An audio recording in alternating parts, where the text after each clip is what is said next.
Thank you. Okay, you can share. Morning, mate. Okay. Morning, Roy. Good morning, Lou. Good morning, Lou. Okay.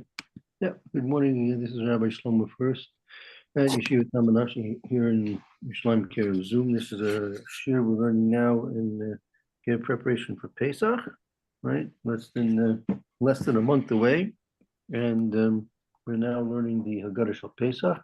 We're at the section in the Haggada toward the beginning. Avadim hayinu lefaro b'Mitzrayim.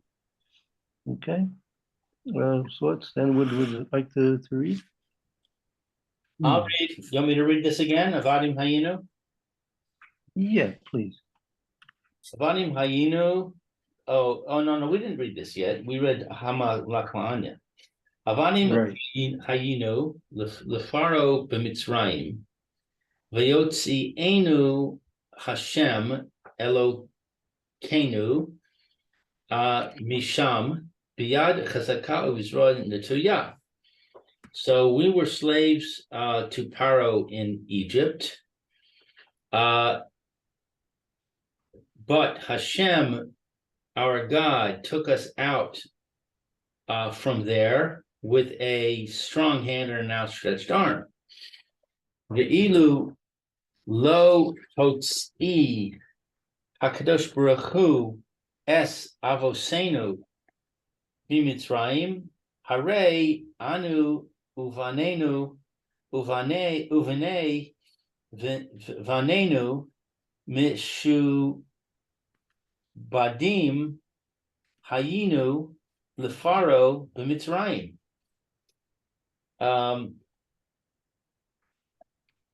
Let's see. Had Hashem not taken us out, taken out our fathers from Egypt, then we and our children and our children's children would have been slaves, or would be slaves to Paro in Egypt.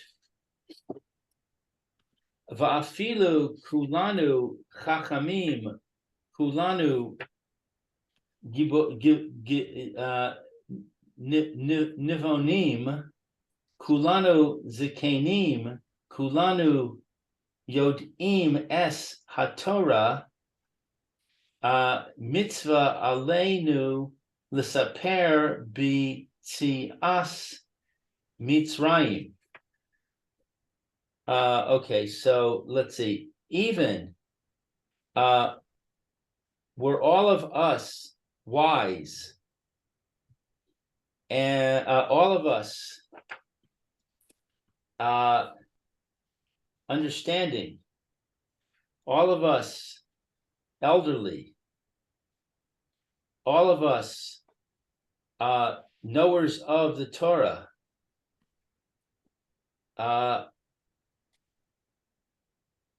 it would be a commandment upon us to tell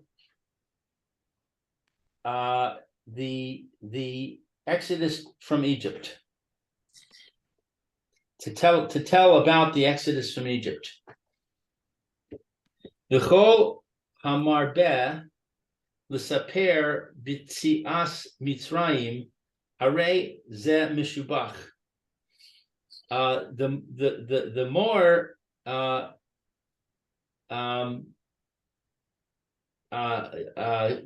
one tells of the Exodus from Egypt, behold, this is praiseworthy.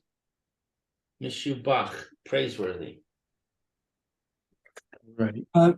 Sorry, what did you say when? What did you read before Hamarbeh? Hamarbeh, V'chol. Oh, V'chol, right? Okay, thank you. Right. Meaning the call anyone who or all those who augment and increase and Yeah, I thought that you said something else, and I had v'chol. Yeah, I thought you said something else. Yeah, thank you. Sorry. Mhm. So My now, pleasure, Roy. so it's important. What part of what's included in here says mitzvah aleinu l'sapim b'yitzias Mitzrayim, right? So you should have in mind, right? Somehow make a special note in your Haggada. When you say this, should tip you off to having kavanah that you're doing this for the fulfillment of the mitzvah of Sipur Yitzias Mitzrayim. Like, in general, all mitzvahs deraisa especially, need kavana, meaning when you're doing something, you should have intention that you're doing it because it's a command from Kadosh Baruch Hu, that you're fulfilling the command of Kadosh Baruch Hu. And since this is a mitzvah deraisa, you want to have that in mind as well. There's a tremendous difference between having kavana for a mitzvah and not having kavana for a mitzvah. So much so that sometimes it's even necessary to go back and do the mitzvah if you didn't have kavanah for it the first time, depending on what kind of mitzvah it is, right? So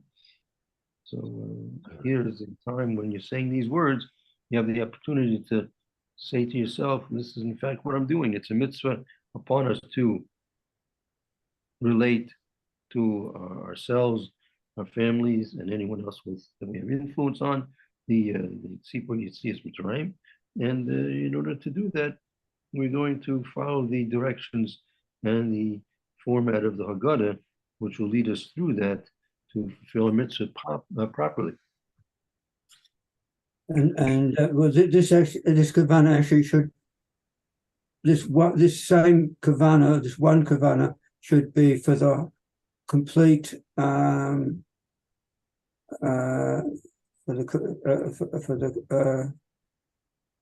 the complete service? Well, I'll tell you like this. When it comes to, let's say, the mitzvah of eating matzah, which is also mitzvah raisa, right? Mm-hmm. So you should have really specific kavanah for that too, right? This statement is really carrying over for the Haggada, the Sipur Yitzias Mitzrayim. If I'm not mistaken, I think the Vilna Gaon, he listed that there are over 64 mitzvahs that you're fulfilling during the night of Pesach. Uh-huh. So, but in general, you could at the same time, it doesn't hurt at the same time you're having specific kavanah when you're saying this for the mitzvah of Sipur Yitzias Mitzrayim, but also you can have specific general kavanah for any other mitzvahs that you're being the rest of the night, right? That he's dipping the carpus into the salt water, right? So first of all, that's d'Rabbanan, not d'Oraisa, it's d'Rabbanan, and so it certainly doesn't help if he had previous kavanah, if he doesn't have it at the time that he's doing it because of it's a mitzvah to do. But when you get to specifically, let's say the matzah, there's a special point that you should try and remind yourself that you're eating the matzah for the sake of fulfilling the mitzvah d'oraisa of eating matzah on Tes Vov of Nisan. Mm-hmm. Okay.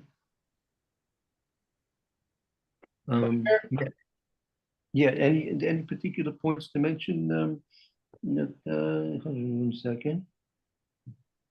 Well, it brings to mind something in my mind. Even if we were all wise and knowledgeable and learned and et cetera, I find it's getting harder, really for the Seder to be meaningful, because I've done it a number of times now, and there's not really a chiddush. It's hard to find a chiddush that I can sink my teeth into and say, oh, this is I'm learning something tonight. Mm-hmm, mm-hmm, mm-hmm. Okay. Well, really, if you really look into it, for example, just some of the points we made yesterday with the Manishtana, it's a Mishnah, and therefore it has all the abilities and potentials which are included in any statement of Chazal, which have the ability to enlighten a person in many different ways, and even if he's been through it many many times. Yeah, it could be that. I mean, it's worthwhile as we're doing. I mean, we're just going through it very very superficially in a very general way. But they have, they have very many good commentaries on the Haggada, and they're also available in English.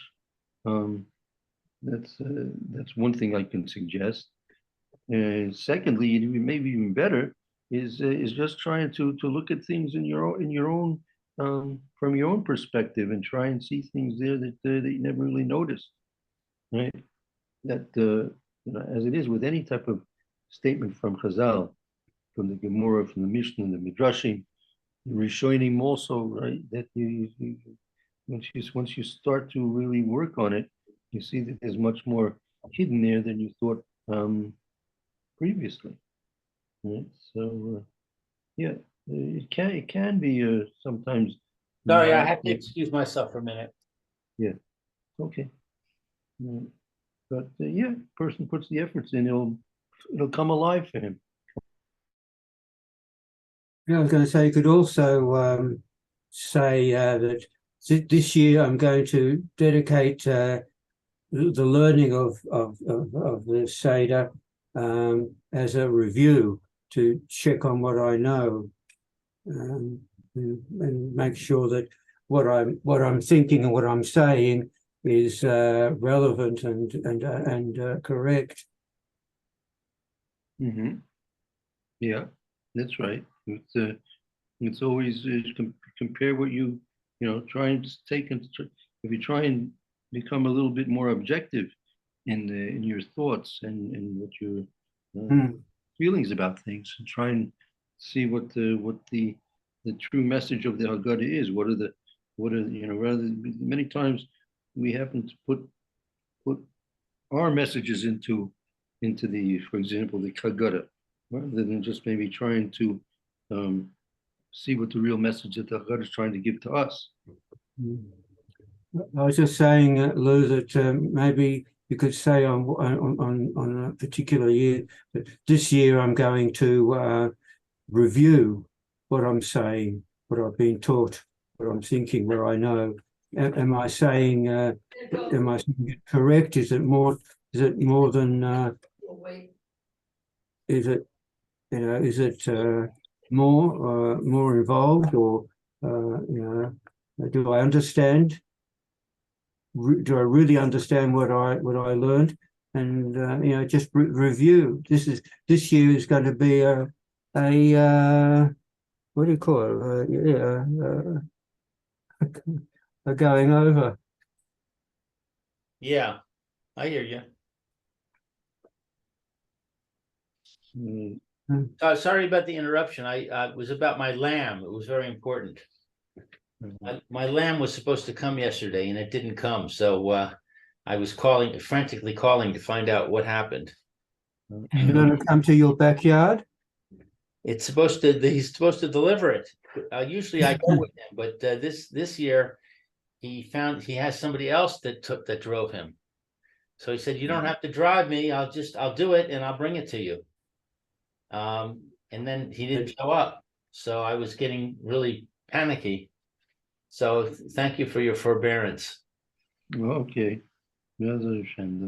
Hopefully the lamb will arrive dead or alive, as they say. hopefully dead. A live lamb. I'll have a little difficulty dealing with a live lamb. I imagine it was going to be a live one. I actually thought it was going to be a live one. You're going to shift it in your backyard or something. No. It's very messy business. We butchered the turkeys in the backyard, and really was messy. I had a big job cleaning it up. There are feathers everywhere. Really? You realize if you're in America or in Australia, someone would tell on you, and you'd be in trouble with the nature people or whatever, animal lovers. Right, Yeah. right. Yeah, that's true. That's true. Okay. So that'll bring us to Maisa B'Rebbe Eliezer. Yeah. Okay. Maaseh Berebi Eliezer, Berebi Yehoshua, Berebi Elazar ben Azariah, Berebi Akiva, Berebi Tarfon, Shehayu Misubin Bivnei Barak. Vahayu Misaprim Bitzias Mitzrayim Kol Oso Halayla. So it happened that Rabbi Eliezer and Rabbi Yehoshua and Rabbi Elazar ben Azariah and Rabbi Akiva and Rabbi Tarfon were reclining in Bnei Brak, and they were telling of the exodus from Egypt all that night. Right now,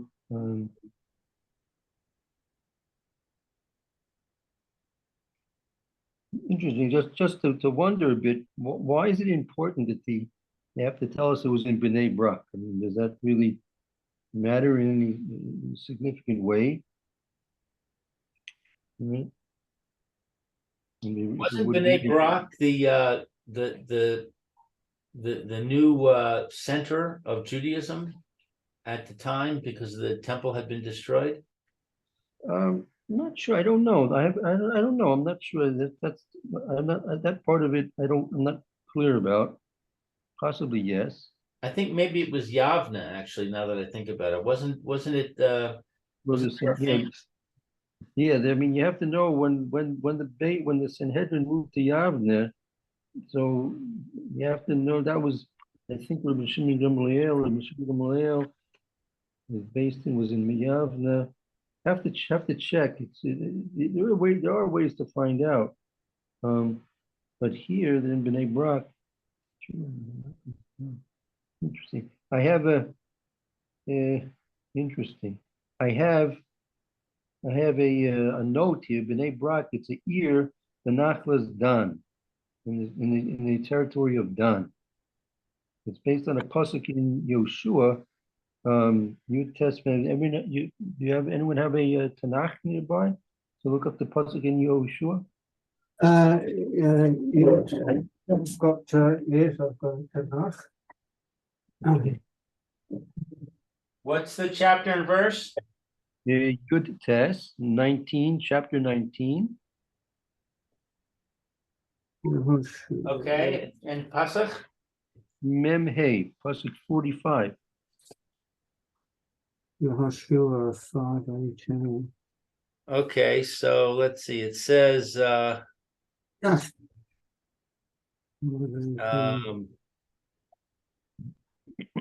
and the border of the children of Dan came out too little for them.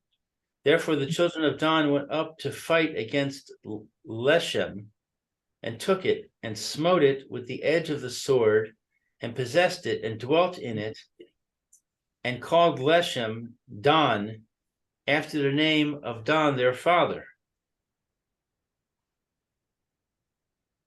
Is that what you wanted? That's what they say here. It says Yeshua Yud Tes Mem Hey. Ir Shem Ir Benachlas Dan. Yeah, so I just read you Mem well, it's kind of crunched together. Let's see, maybe I should have started earlier. And the border of their inheritance, let's see, and the seventh lot came out to the tribe of the children of Dan, according to their families.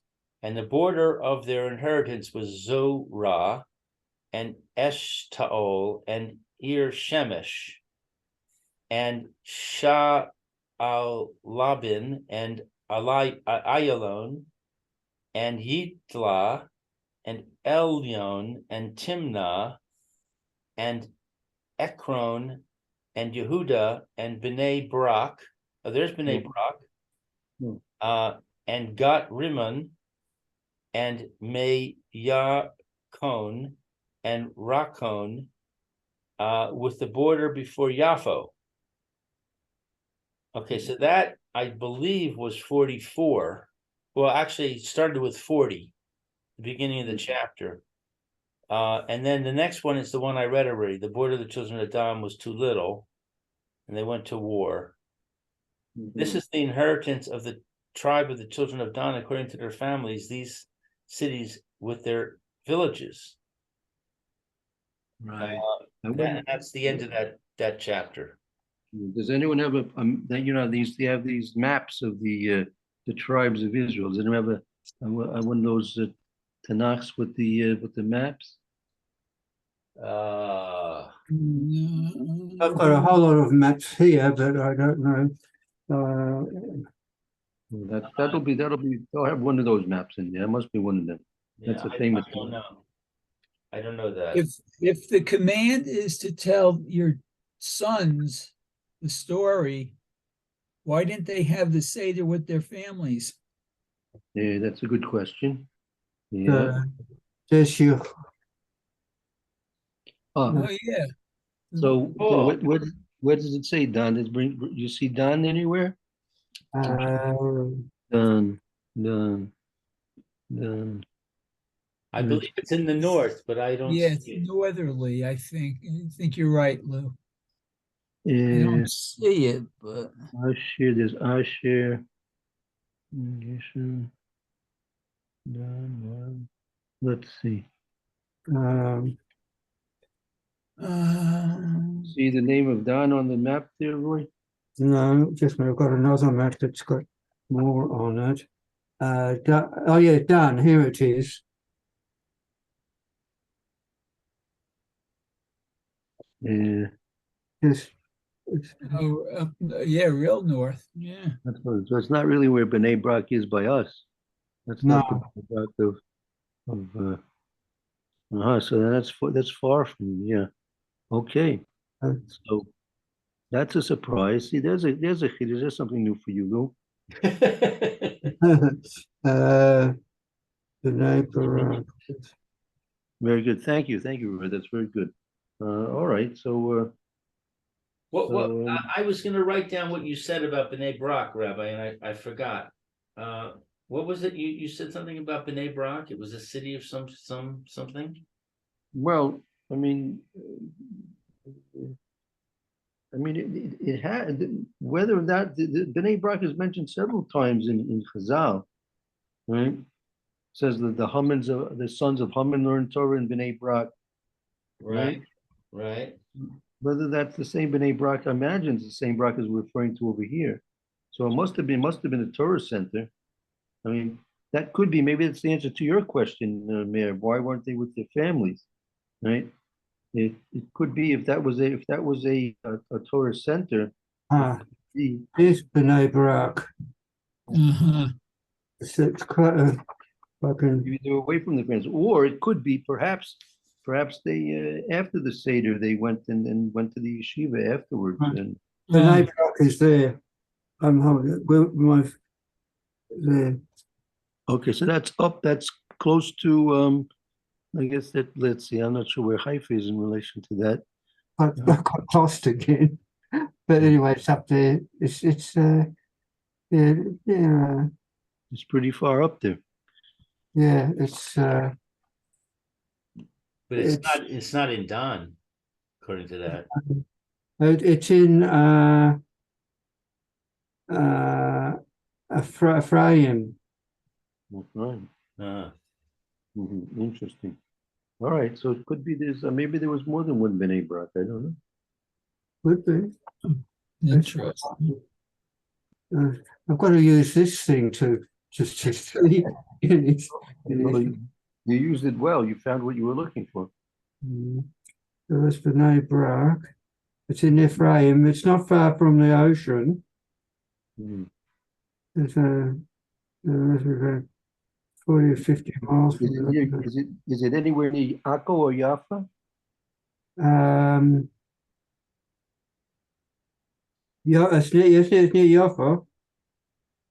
It's near Jaffa. Jaffa is just Jaffa is on the ocean, of course, on the sea, on the shore, but and it's uh, uh, just above my finger is B'nai Brak, and just slightly under it is Jaffa. So that might correspond to the modern B'nai Brak that we have nowadays. Maybe. Mm. Right. Are you able to read that at all? No. A little bit. The small print is very is. I It's need not. my magnifying glass in your hand. All right. Well, I'll see. Maybe I can. Maybe I can. Oh, that's That making actually it does easier. help. Actually, it does help, to tell you the truth. But I could be, 1 second, I could try and find 1 second. Let's. Is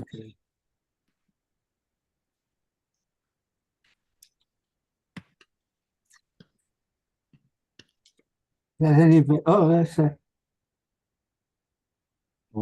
better, isn't it? But it looks like Don is showed as being further south in this map than in the other map. Oh, I can't hold it up any longer. Sorry. It's Well, okay, I'll look, I'll tell you, let's see, can I do the, where are we? The sharing, hold on a second. I think I let you share. Yeah, you Yeah, can okay, share. so here, look at this. Okay, you can look at this map I found. mhm. Okay, so here's Oh. Here's Yafo, Right. and here's Dan. Don is also in the north too. Yeah, there's obviously Don for some reason was split. I don't know why. Oh, that's what it was saying about the fact that it was too small and they went to war and they added to it. Over there, up on top there. See that? You see where the cursor, the arrow is in? Yeah, That's yeah. Don up there. That's what the pasuk was talking about over there. Yeah, And that's this why must be there's the two Don. Dons. This must be the Don that's referring to the yeah,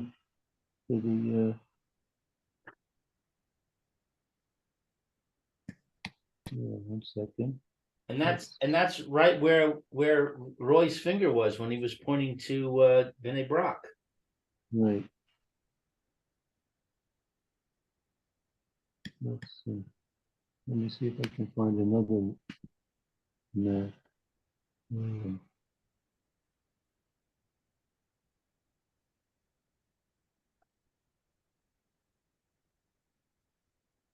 The second last one looks promising.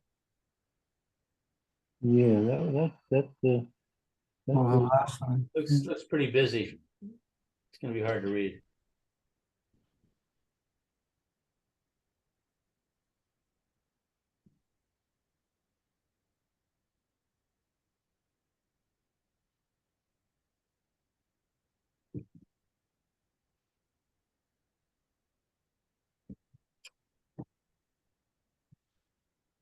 okay. All right, that's more or less what we needed to see. So that's probably corresponding to the But is there some significance to the fact that it's in Don? not the particularly what I can think of. Yeah. Just trying to find another. Want to try and find accurate.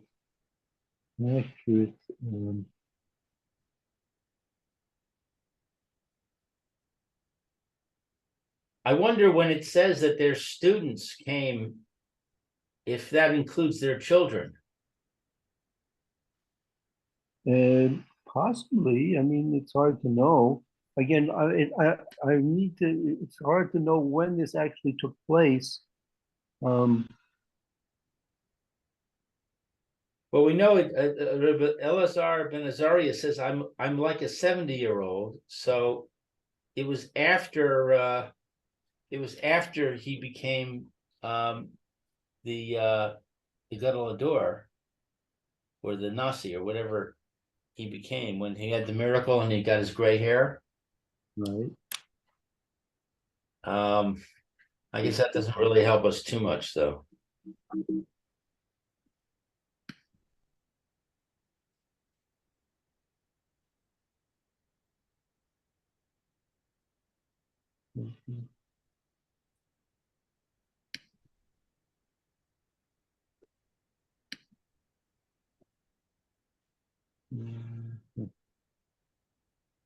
Okay, let's continue on in the meantime, but that seems to solve the general question as to where it was.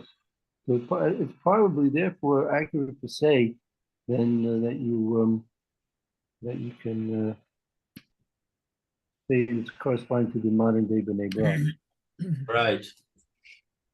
Ad sheba'u Talmideihem v'amru lahem Rabosenu Ki Gia Zman Karias Shma Shel Shachris. So they learned all night until their students came and said to them, our rabbis, the time has come for the reading of the morning Shema. Right. So this has always troubled me because these were the great rabbis. They were the leaders of the generation. They didn't know what time it was. Yeah, but they were the general rule. Oyster for mitzvahs, potter bin a mitzvah. That's a halacha, right? That So their students were coming and paskening halakha to their teachers. no, they didn't say they had to do anything. They were just saying that the man has come, right? And I don't think the students would be so bold as to try and make a psak halacha, but they're simply mentioning to them that now is the time of Shmir. Now that's exactly what the is discussed here. What Zman are we talking about? We're talking about the beginning of the Zman or the end of the Zman? Well, my English says, our teachers, it is daybreak, time for the reading of the morning Shema. So I don't know, that's obviously not necessarily definitive, but that's the opinion of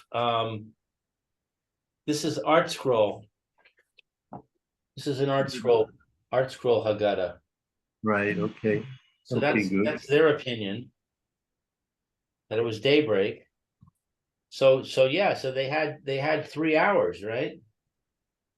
Yeah, that's right. They could have waited 3 hours and putter osek b'mitzvah putter bin a mitzvah. Maybe that would say that they should have waited. Yeah. Or continued learning.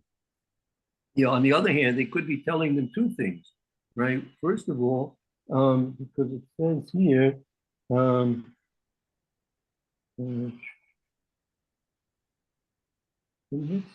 mitzvah is only until this goes into a question. Maybe we could look at that in the Bir Halacha today. Maybe we'll see that in this Pesach. There's a question in terms of, first of all, when the Chachamim was sitting in Bnei Brak, it was after the Korban Abayis. That's number one. They had no Korban Pesach. Okay, but even at the time of the Korban Pesach, there's a Machlokes Rabbi Akiva and Rabbi Yossi, if I'm not mistaken, as to how long did the time of the eating of the Korban Pesach extend? Did it extend only until Chatzos, midnight, or did it extend all the way till all the Shachar? Right? And that, according to all opinions, at all the Shachar, which that now becomes day, according to all opinions, right? So the day and therefore the night of Pesach has come to an end, and is now no longer a mitzvah of Sipur Yitzias Mitzrayim, right? So maybe that's why So- the next paragraph talks about night. Yeah, that could be very well. That could be I tell you, look, let's look at that next paragraph. Go ahead. Let's see, and we'll try and make a connection between the two. Amar Rabbi Elazar ben Azariah, Hare ani keven shivim shana velo zachi si she te mer Yitzias Mitzrayim Baleilos Ad Shedirasha Ben Zoma Shneamar Leman Tizkor Es Yom Tzeischa Me Eretz Mitzrayim Kol Yemei Chayecha. So Rabbi Elazar ben Azariah said, behold, I am like a 70-year-old, and I have not been privileged to mention the Exodus from Egypt at night. Is that what it means? I have not succeeded in having the Exodus of Egypt mentioned at night until Ben Zoma explained, saying, in order that you will remember the day that you went out of Egypt, all the days of your life. Right. So lo zechisi could be lo zechisi means it wasn't that it should to understand. Lo zechisi to understand that it should be said Amar, that it should be said Yitzias Marim Belailos. Towards Ben Zoma, until Ben Zoma came and made his drasha. Right. Right. Okay, I'll tell you what. We're in the middle here about this particular point. First of all, we want to see if there's a connection between the Talmidim coming and making mention. It's now the time to say the Shema. What does that represent? Is that representative of an obligation to say Shema, or is it a announcement that the time is finished to be involved with Sipur Yitzias Mitzrayim, and then we can try and understand about the connection to the points here about Zechisi Somer Yitzias Mitzrayim Belailos. That could be a good connection between the two. Right. Yeah, I'd like to hear if we have any answer to Mayor's question also about the families. Yep. Why would they not be with their families? Mm. I mean, I assume all of them had families. Yeah, I would say it could be like again if the yeshiva was in Bnei Brak, but okay, that's a question. We'll try and work on that as well. Okay, let's take a little break. Roy, please have a good afternoon. Thank you. You too, Pete. Well.